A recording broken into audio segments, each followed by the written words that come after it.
La situation précaire de l'Afrique francophone soulève de nombreuses questions. Pourquoi des pays si riches en matières premières peinent-ils autant à se développer? À qui profite l'argent du pétrole, de l'uranium, du diamant, du bois, des minerais? Comment expliquer la présence permanente de l'armée française dans ces anciennes colonies? Et pour quelles raisons le gouvernement français reçoit-il régulièrement, avec tous les honneurs, des dirigeants africains parvenus au pouvoir par des coups d'État ou des élections truquées? La réponse se trouve en partie dans un système que l'on nomme France-Afrique.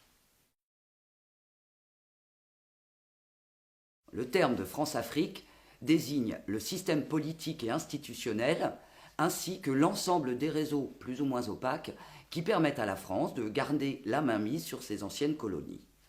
C'est un système unique au monde.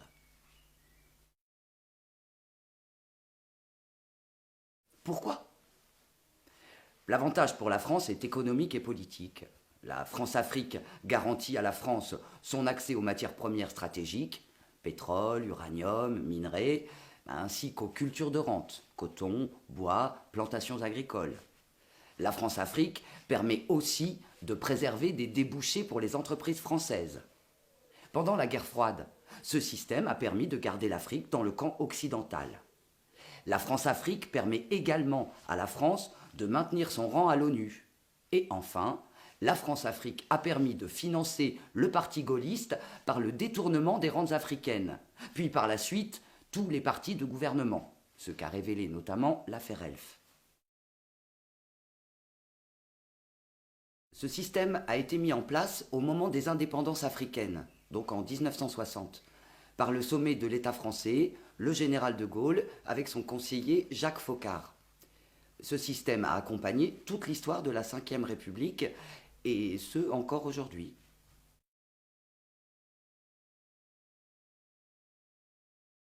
Ce néocolonialisme se traduit par le pillage des matières premières, la corruption, le détournement de l'aide au développement, le soutien aux dictatures et les trafics en tout genre. Il s'opère par ailleurs avec la complicité de nombreux chefs d'État africains, amis de la France. Il s'agit en fait de chefs d'État installés au pouvoir par la France et acquis à ses intérêts. Emmanuel Macron ne s'en est pas caché en avril 2021 lorsqu'il s'est rendu aux funérailles du président tchadien Idriss Déby, saluant la mémoire d'un ami courageux de la France. Il a ensuite adoubé la prise de pouvoir par le fils du dictateur tchadien. Pour maintenir ses amis au pouvoir, tous les moyens sont bons.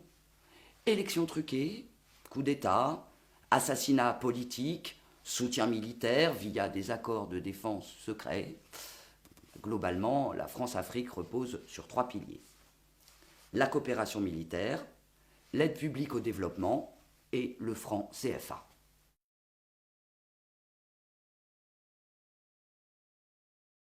Depuis plus de 50 ans, la présence militaire française en Afrique est un des piliers de sa politique d'ingérence.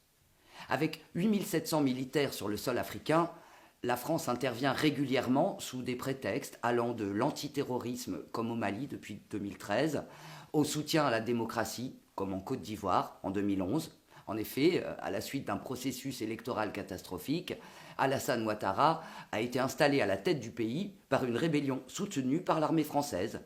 Autre exemple, au nom du maintien de la paix, 2 Mirages français ont bombardé une colonne de rebelles qui s'apprêtait à marcher sur N'Djamena au Tchad en 2019.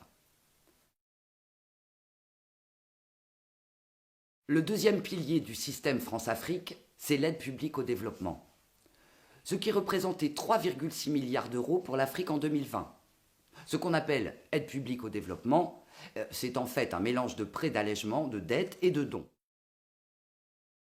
Et dans le calcul des dons, la France comptabilise les frais d'accueil des réfugiés en France, le coût des étudiants africains en France, les dépenses visant au rayonnement culturel et à la promotion du français.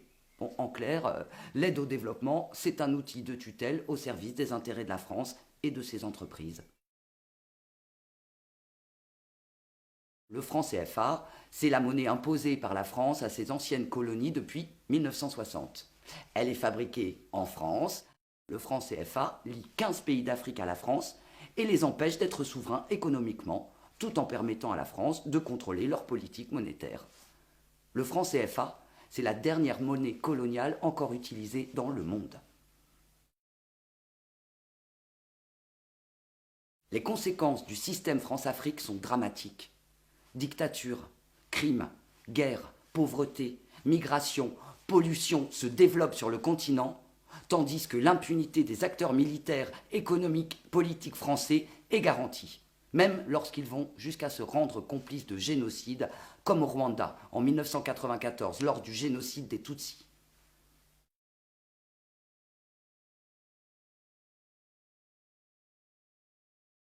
Survie s'engage depuis 30 ans pour une refonte de la politique de la France en Afrique. Des associations de la diaspora africaine et de solidarité internationale participent également à ce combat.